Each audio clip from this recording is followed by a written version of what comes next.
बघतो आहोत.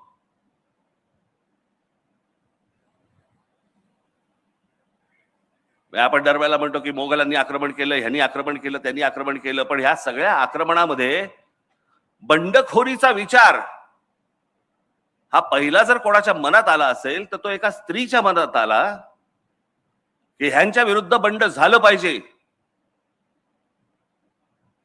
माझ्या भूमीवरती माझं राज्य असलं पाहिजे आणि माझ्या भूमीवरचं माझं राज्य, तिथून तो शब्द आला स्वराज्य. तो एका बंडखोर एका मुलीमध्ये आला, जिने आपल्या वडिलांना सांगायचा प्रयत्न केला, त्यानंतर आपल्या नवऱ्याला सांगायचा प्रयत्न केला, त्यांनी तो प्रयत्न केला देखील. ते आमच्या जिजाऊ साहेब. शहाजीराजांनी बंड केलं, फसलं, आणि मग ती संपूर्ण गोष्ट आपल्या मुलाकडनं करून घेतली.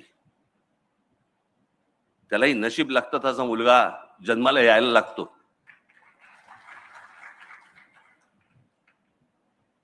पण विचार करा, आपण शिवछत्रपती या सगळ्या गोष्टी बोलतो, परंतु त्यावेळेला संपूर्ण जो काही पगडा होता, जो मोघली पगडा होता, भाषेवरचा फारसी पगडा होता,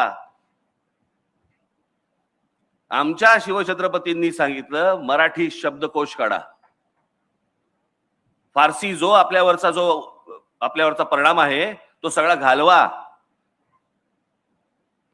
संस्कृत ही महाराजांची अत्यंत आवडती भाषा होती आणि मराठी शब्दकोश निर्माण करण्याचं सगळ्यात मोठं काम ते शिवछत्रपतींनी केलं. त्यावेळेला आम्ही नुसतेच फक्त छत्रपती शिवाजी महाराज की जय आम्ही फक्त घोषणा देणार, पण आपण भाषा कशी बोलतो आहोत, आपण काय बोलतो आहोत, कसं बोलतो आहोत, आज लक्ष आहे का या गोष्टींकडे आपलं?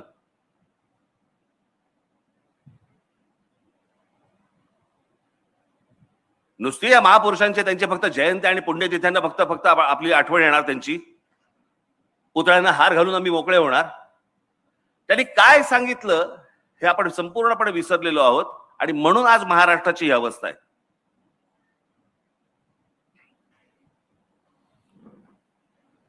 तुम्ही कोणतंही क्षेत्र काढा, कोणतंही क्षेत्र काढा,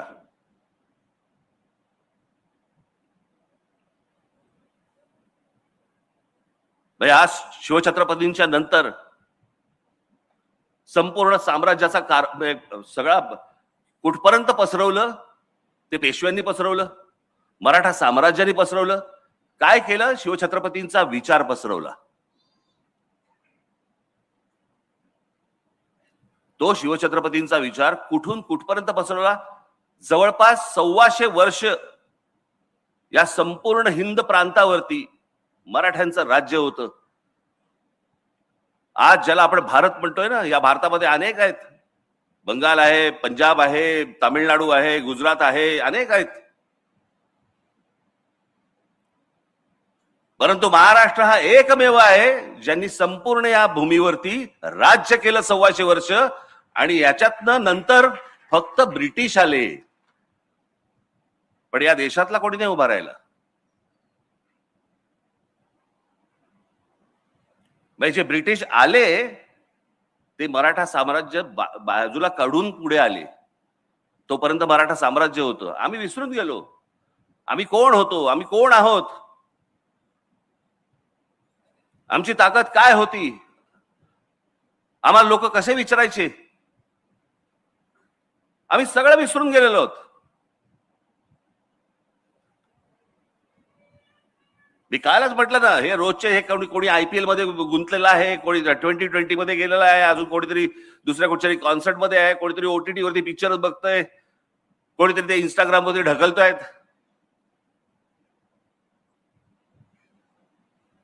मूळ गोष्टींकडे आमचं दुर्लक्ष झालं की कोण आहोत आम्ही, आम्हाला हे कोणी शिकवलं, आमची भाषा काय, आमची मराठी भाषा. भाई साधी गोष्ट लक्षात घ्या हो, की आज अभिजात भाषेचा दर्जा मिळाला मराठी भाषेला का? कारण ती प्राचीन भाषा आहे म्हणून. आणि आमच्याकडे वाद कसले चालू आहेत महाराष्ट्रामध्ये हिंदी लादण्याचे.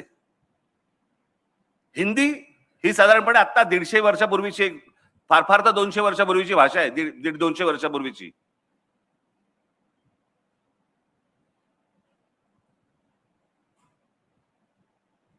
त्याच्यात आम्ही गुंतलेलो आहोत. म्हणजे उद्या हिंदी भाषेला जर समजा अभिजात भाषेचा दर्जा मिळायचा असेल ना, अजून 1000 वर्ष आहेत.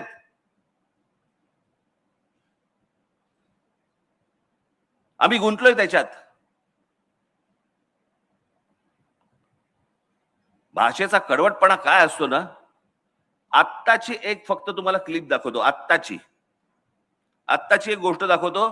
बंगालमधली आहे. सामान्य सर्वसामान्य माणसं आहेत रस्त्यावरची, त्यांच्याशी एक माणूस बोलतोय. ते काय बोलतायत फक्त ऐका. मोठ्याने लाव रे जरा, आवाज नाही का? परत लाव, परत लावते. आवाज मोठा कर त्याचा.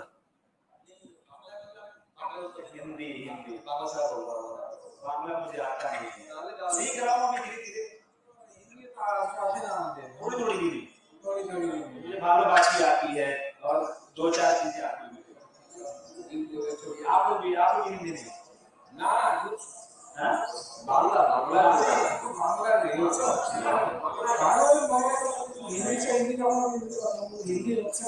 आती है हिंदी, लेकिन अभी हिंदी भाषा है जोड़ने के लिए, एक दूसरे को जोड़ने के लिए एक भाषा है. बांग्ला से ज्यादा बाहर लगेगा, लेकिन इससे अच्छे बात कीजिएगा हिंदी. बाहर हिंदी बोलेंगे ना, बाहर इंग्लिश हिंदी का भाषा है. हिंदी भाषा आपने আপনি যেমন বাংলা শিখছেন, আমি যেমন হিন্দি শিখছি. क्या नाम है आपका? আপনি पाहिले किती कडवट आहेत.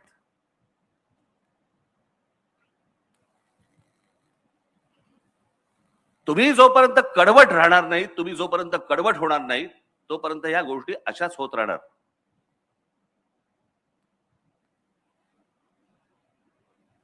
या सगळ्या मंडळींनी येऊन जे तुम्हाला सांगितलं आजपर्यंत, जे आम्हाला शिकवलं, सांगितलं. वानखेडे स्टेडियमवरच्या भर मॅच मध्ये ज्या वेळेला आमचा सचिन तेंडुलकर येतो ना, त्यावेळेला पहिलं भाषण तो मराठीत करतो. मला अभिमान वाटतो त्याचा. होय, भारत रत्न आहे, पण आपली भाषा नाही विसरला, आपलं राज्य नाही विसरलं, आपली माणसं नाही विसरला, आपली जागा नाही विसरला. आणि आमची लोक, इतरची लोक येतात, त्यांच्याशी भांडताना पण हिंदीत भांडतात. बरं, तुला येत पण नाही हिंदी.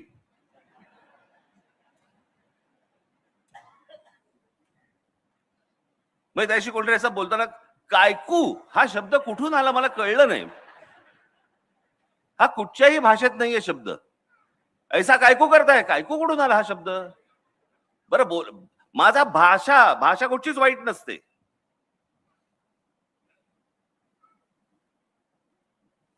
आपण मार खातोय ह्याच गोष्टीने की आम्हाला कोणी काय सांगितलं, आम्हाला कोणी काय शिकवलं. मी मगाशी म्हटलं ना की आपल्याला ह्या गोष्टींचा अभिमान पाहिजे. माझे एक मित्र आहेत,